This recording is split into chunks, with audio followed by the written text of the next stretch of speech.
Le Shangri-La, c'est une occasion annuelle de proposer une dégustation à la plupart de nos clients, essentiellement parisiens, mais français. On a également quelques distributeurs étrangers qui sont présents, des Belges, des Hollandais, des Anglais qui viennent. C'est l'occasion de montrer, de présenter des nouveaux vins lorsqu'il y en a. C'est l'occasion de leur permettre de goûter une gamme d'environ 70, 75 vins différents, ce qu'ils n'ont pas toujours l'occasion de faire, même lorsqu'ils viennent en Bourgogne.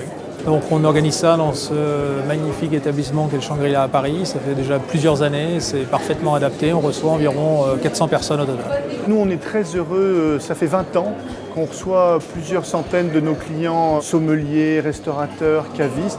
Et puis pour la première fois, nous avons décidé de faire un déjeuner de presse. Donc nous avons convié une vingtaine de journalistes dans ce lieu magnifique qu'est le Shangri-La. Et puis justement, on a pris des risques. On a décidé d'innover et puis d'essayer de mixer les grands crus de la côte avec la cuisine chinoise. Donc c'était un pari audacieux qui s'est très bien déroulé. En tout cas, on était fiers. C'était une très belle aventure, faire des accords mets et vins avec la cuisine traditionnelle cantonaise, avec les vins de la maison Louis Latour. C'est tout d'abord un bel exercice qu'on ne réalise pas régulièrement en tout cas. Alors tout d'abord pour parler un petit peu des accords, effectivement le plus compliqué à mon sens vis-à-vis de la dégustation, c'était allier le chablis avec les crêpes de riz rouge, une préparation phare de notre restaurant Shang Palace, avec donc la belle langoustine légèrement frite. Et donc là on trouvait que l'accord était vraiment très intéressant. Mais en parallèle on mettait un brouillis, lait brûlé de la maison Henri Fessy en 2013, avec des dim sum qu'on appelle régulièrement, des akao et sumai, et l'accord était juste fabuleux. Juste on mettait un tout petit peu de cette sauce épicée aux crevettes séchées et là on tombait sous le charme.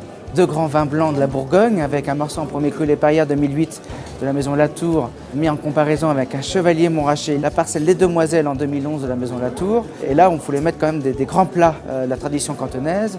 Et là on pensait donc à l'assortiment des rôtisseries cantonaises, aussi bien le canard laqué, avec le poulet sauté au soja et également la poitrine de porc bien grillée sur le dessus. Ça faisait un très bel échange, je pense, avec le Meursault premier cru Les Perrières. Avec en même temps, on a servi un beau cabillaud, donc au gingembre, avec un tout petit peu d'ail. Bon, on aime beaucoup l'ail en Chine, donc on en met toujours beaucoup, mais l'accord avec le Chevalier était somptueux.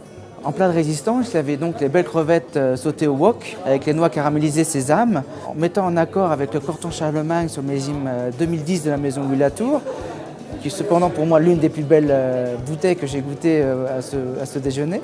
Je trouvais que l'accord était très intéressant parce qu'il y avait la puissance, la minéralité du Corton, l'élevage qui était présent mais qui commençait vraiment à s'accentuer et on commençait à noter les notes de complexité. Ça s'accordait vraiment très bien avec le wok de crevettes. Et par la suite, on a eu un Jéroboam, donc le fameux double magnum de Corton Grancey en 1999. C'est toujours un moment un petit peu d'émotion d'avoir des flacons de cet acabit à un déjeuner. En Bourgogne, on n'en trouve pas souvent. Des magnums, quelques fois, des doubles magnums, pratiquement jamais. Le fait de pouvoir le déguster après une bonne quinzaine d'années, ça fait toujours chaud au cœur. Et puis là, donc, on avait un beau filet de bœuf Black Angus, bien poêlé au wok toujours, avec des beaux cèpes de saison. Il y avait vraiment un très bel accord. J'ai adoré le Meursault, mais globalement, tous les chardonnays vont extrêmement bien avec la cuisine de haute gastronomie chinoise. On est d'accord qu'on est là quand même sur une cuisine de haut vol.